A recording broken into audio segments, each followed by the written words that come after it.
the other thing is, I'm going to give you kind of an overview of Princella. She ran for Congress. Were you the youngest to run for Congress in Arkansas? And she joined late, but many people said that had she started a little bit earlier, we'd probably be sitting here.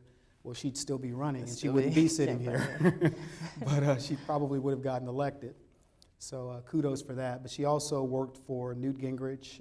She worked for the RNC under Michael Steele. I believe he just got back from Turkey. Did. Still have jet lag a little bit. Yeah, so she falls asleep. I'll give her a nudge, and somebody shout, and we'll get her back on point.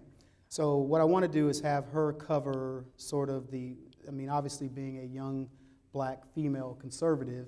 By the way, a blunt omission from me and Joseph in the plan.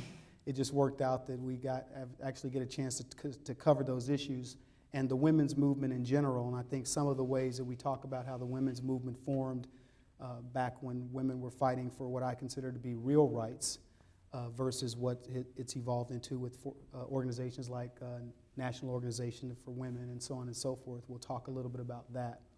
As with everything that we do, obviously we're open for questions at any time, but I'd really like her to sort of Princella to actually frame out the discussion, and then I'll kind of moderate some questions because I've got quite a few. We've already gone over a lot of this material. And then, of course, if you guys have any questions, let us know, and we'll end it with Q&A, and we'll go back and eat some cookies and have some lemonade. All right. That I'll turn it over to Princella. Well, I want to thank you for having me, first of all. And again, I'm sorry I'm not Harry, so hope that everybody can get over that, and we hope he recovers. Yeah, no kidding. Yeah. And it's been a pleasure to just be able to talk to Kevin and be able to kind of get to know him and his work. And this is a beautiful building, beautiful institute. I am extremely impressed. Haven't ever been here before, so it's an honor to be here. And I actually do know Miss Senator Dole, and so I'll be sure and tell her that you guys are doing great over here. But in talking about the topic of women in conservatism and then particularly African Americans and African American women in conservatism, it's such a complex topic that as I was preparing my notes, I had all these statistics, and Kevin was like, don't worry about that, just kind of put it together and kind of frame the issue.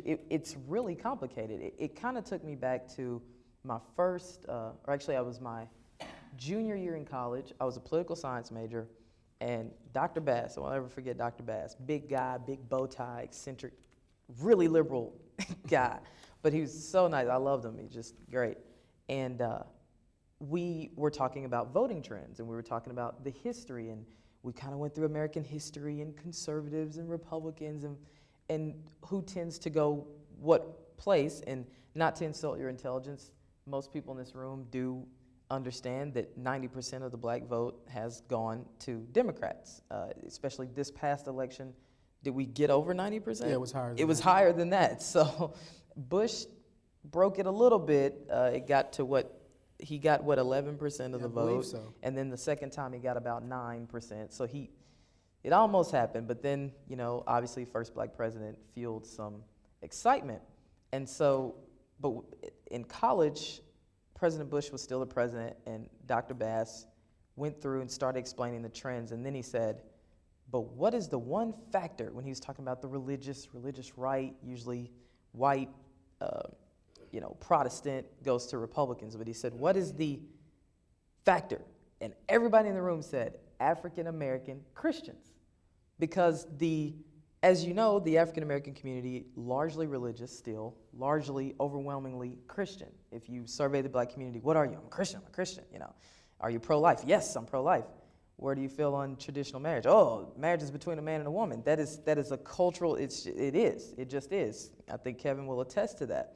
And so you look at those views and those values and that overwhelming statistic of blacks and religion, and then you look at voting trends and it's the complete other way.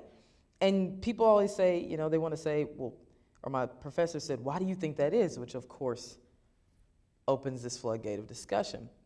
And so I thought back to that conversation as I was trying to prepare notes and get this together really fast. And I I started looking at the voting trends with women. I went all the way back to the 1800s. I went back to 1920 when we got the right to vote. And it's kind of that thing of things are different, but everything stays the same. If you look at the root of what I call the true feminist movement, Susan B. Anthony, Elizabeth Cady Stanton, yes, I'm going to mention Sojourner Truth, and Harriet Tubman, those women fought for women to have the right to vote, but it was civil rights played into that as well, for African Americans to be able to have the same rights as whites. And if you look at what those principles were founded on, it was freedom, it was liberty, it truly was a less oppressive government, kind of like what you hear conservatives talk about today. As you know, it was a Republican president that signed the Emancipation Proclamation and that whole bit. And so you look at that, and then you look at now, and you see less women, less minorities in the Republican Party, and you kind of go, what happened in between that caused this almost complete 180, just a complete shift? And so, again, not to insult your intelligence, but you know that a Democrat president signed the Civil Rights Acts of 64 and 65.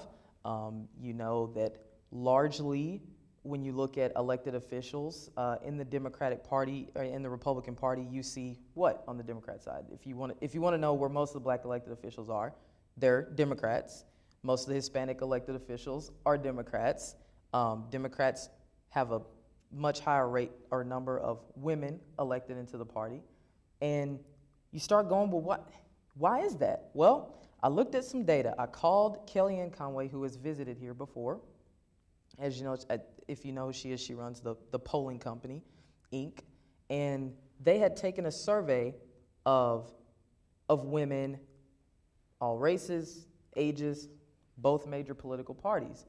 And when you went down the line and asked them on issues, they overwhelmingly voted conservative. And before you start saying, oh, Kellyanne's a conservative, so they went conservative, the questions were not loaded. It was questions about the Constitution. It was questions of, do you believe in taxpayer money being paid to fund abortions? It was those kinds of questions that's just pretty blanket questions. And overwhelmingly, women went to the right. And what I found even more interesting was that black women went to the right. When you ask about education, which is his issue, and you ask about charter schools and the private sector being involved in education, when you look at the alarming statistic of the average 18-year-old white male is graduating high school at the rate of or I should say it this way,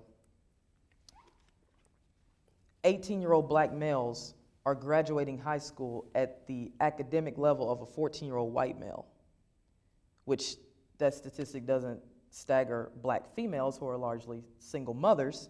But when I watched your faces when I said that, everybody went, gosh, is it that bad still? Okay? When you ask those questions and you present those statistics, black women went it almost made them look like, the vast right-wing conspiracy.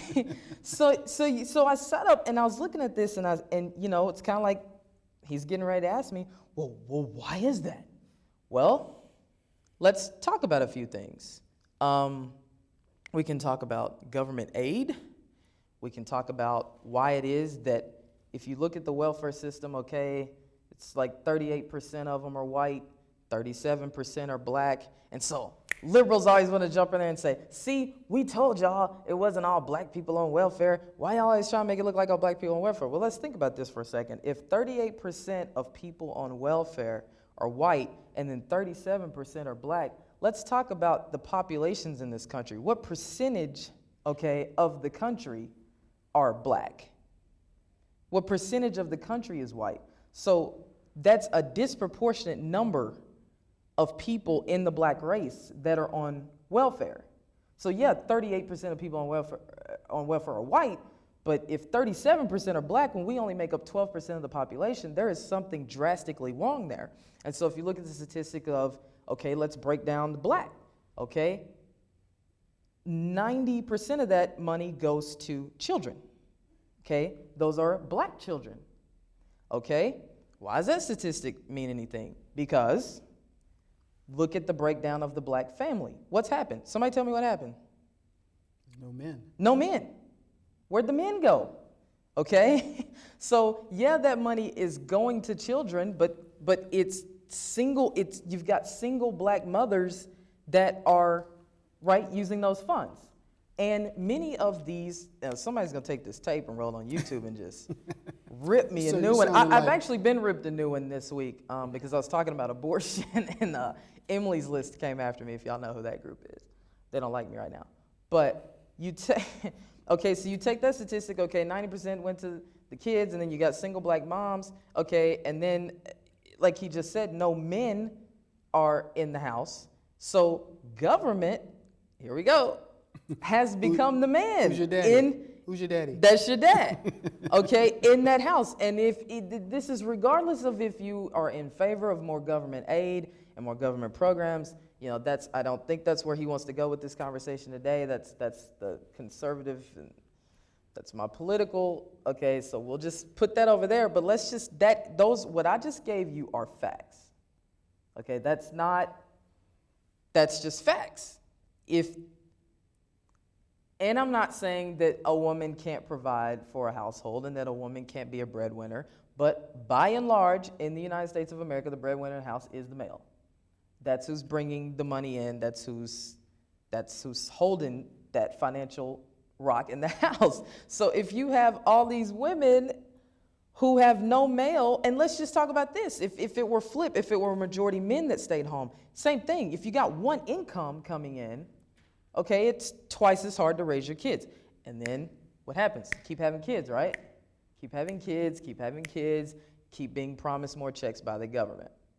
So, Princella, what does that have to do with women in voting conservative? Well, or black women voting conservative? Well, if you are getting ready to go to the polls, and when people go to the polls, they want to vote for, who's going to make my life better? Who's going to make the difference? I think people at least give their vote that much thought, right? Who am I? They try when they get to the polls. If you're looking at it from that perspective, and you've got one side, and all you hear on sound bites every day is, pull yourself up by your bootstraps.